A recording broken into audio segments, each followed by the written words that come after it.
Could Donald Trump win New Mexico? Let's find out.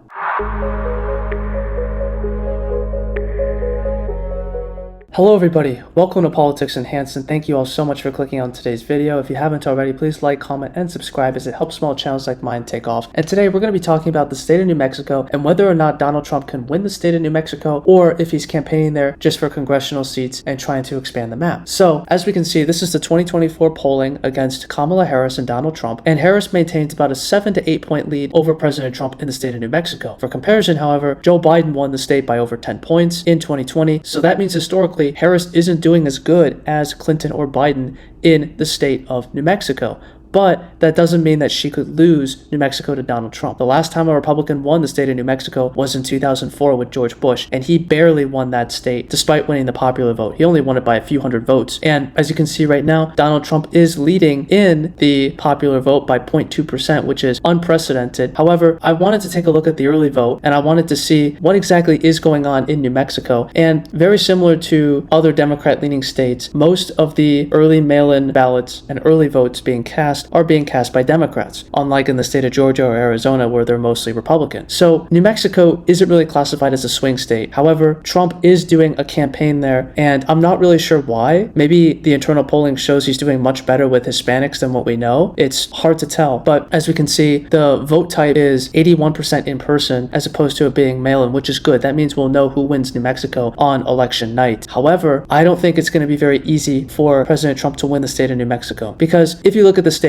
this is the 2020 margin of victory for Biden. He won it by almost 11%, and New Mexico's a small state. He only won it by 100,000 votes, so that's pretty decisive, but it's really not a lot of votes if you look at it. New Mexico is small, it's spread out, but there's one benefit to it for President Trump, and that is the fact that it is a largely Hispanic state, and that could help President Trump if he's trying to win the state of New Mexico. But without further ado, let's get started with each county and see if it's really possible for President Trump to win and flip the state of New Mexico. So we're going to start in Santa Fe, which is traditionally a very liberal county. It's very artsy there. You have a lot of art, a lot of culture, and as you can see, the margin is not good for Republicans. There's a lot more Democrats there. But let's say that there's 5% less turnout or 7% less turnout in the state of New Mexico. But let's also say that Republicans are able to crack 30 to 33%. Let's say they get in that range. Now, if we look at the state of New Mexico, we see that Harris's lead has been cut to just 80,000 votes. Let's continue. Let's go to Sandoval County, where Republicans do a little bit better. These are the suburbs of Albuquerque. And let's say that the turnout is 5% less than in 2020, but that Republicans are able to crack 48% in Sandoval County. That would, again, cut Harris's lead to 8%. So that would be similar to Clinton's win in New Mexico back in 2016, and we haven't even done most of the state yet. If we go to Bernalillo County, which is where Albuquerque is, the main metropolitan area, we see that Republicans don't really do so good there. They need to increase their margin. This is the big county they got to do better in. So let's say the turnout is 5% less, and let's say that Republicans somehow are able to crack 41 to 42%. This would mean that they're doing really exceptionally well with Hispanic voters, and that they're also doing good with suburban white voters, which tend to be liberal in the state of New Mexico. So if we go back to the state popular vote, that shaved off a lot of votes for Harris, and it's getting closer. Now it's only a 5-point win for Kamala Harris, and we haven't even done the other parts of the state. If we go up north to Taos, let's say that the turnout goes down 5%, and that Republicans, instead of getting 22%, they can somehow crack 30%. It's not much, but now you've narrowed the lead to 38,000 votes for Harris, under 5%. Let's keep going. Let's say in some of these smaller Republican counties, like this one, Valencia, let's say Republicans can crack 60%, and that they're doing much better with Hispanics. Let's say in Torrance County, Republicans can crack 70%. Let's say in Guadalupe, Republicans can do just a little bit better, and they crack 45%, because in a state this small, every vote really does count.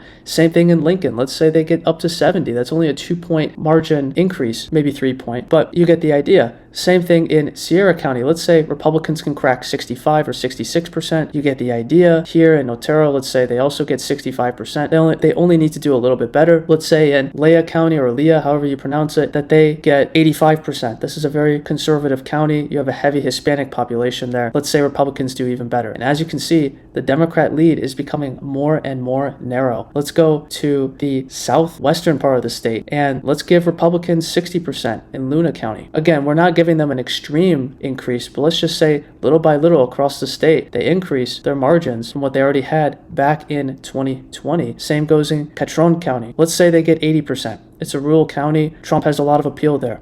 I also want to mention that this state is actually an oil producing state. There's a lot of oil drilling in the state of New Mexico, which might be able to help Donald Trump get over the finish line. There's a lot of white working class voters in the state of New Mexico. But let's say he runs up all these margins, and let's say in San Miguel, Republicans are able to get 35% of the vote. They crack 35. And let's say that there's a little bit less turnout, 5% less turnout. Again, Democrats are still at 27,000 votes, but it's getting much closer. Let's look at Rio Arbida County, where if we adjust the turnout and we say that there's 5% less turnout, but Republicans are able to crack 40% or 41% in a suburban area like that, then bam, you're getting closer. Let's say in San Juan County, Republicans are able to crack 70% because it's a rural area, a 2% drop off. You get the idea. We could go on and on here, but it's hard. It wouldn't be easy, certainly, because every vote in this state would matter. Let's continue on with the smaller counties. As we can see in Hardin County, let's say that Republicans crack 75%, that it becomes much more conservative. Again, Democrats' margin of victory is now cut to just 2%. At that point, Trump would really need to run up his margins in the conservative parts of the state, like Curry County. Let's say he cracks 80%, and he just keeps doing that. He would have to really get the rural voters out. He would have to inspire them to turn out in spite of Harris, which would be a challenge, but it certainly is doable. Let's say here Republicans get 76% of the vote, and Democrats only have a 10,000 vote lead in the state of New Mexico. Let's say that in Santa Fe you get up to 36%, which would be hard. That would not be something that's likely, but it certainly is possible. And as you can see, Democrats' lead is cut to 6,000 votes. Let's go back to Bernalillo. Let's say that Republicans can crack up to 40, I would say 45 is really the best case scenario for Republicans. Let's say in smaller counties, again, in the western part of the state, you see Republicans almost flip it, right? They get 49% to 51% for the Democrats. And as you can see, the Republicans would win the state of New Mexico. They would win it, and that would be because of the turnout in Bernalillo County, where Albuquerque is. Now, let's be a little more conservative and say Republicans get 44%. Let's see how that would impact the vote. Republicans still win the state of New Mexico. So let's say they only get 42% in Bernalillo County. Then the Democrats would win. So in order to win New Mexico, the Republicans would have to get 44 to 43% in order to have a shot at winning the state of New Mexico. So I don't see this scenario happening. I think it's very unlikely, and I think Donald Trump is just going there to try to expand the map, see how good he can do in the state of New Mexico, and maybe he's trying to get a couple of House seats there so that he can really have a solid majority if he wins the election and he takes office in January of 2025. But I thought I'd make a video about the state of New Mexico, as Trump is campaigning there, he is targeting it, and we shall see. But we can make this happen, but you all have to get out and vote. We can't be complacent. We have a very short amount of time until election day. So if you haven't already, get out and vote, and let's make this map happen. Thank you all for listening. Politics Enhanced, out.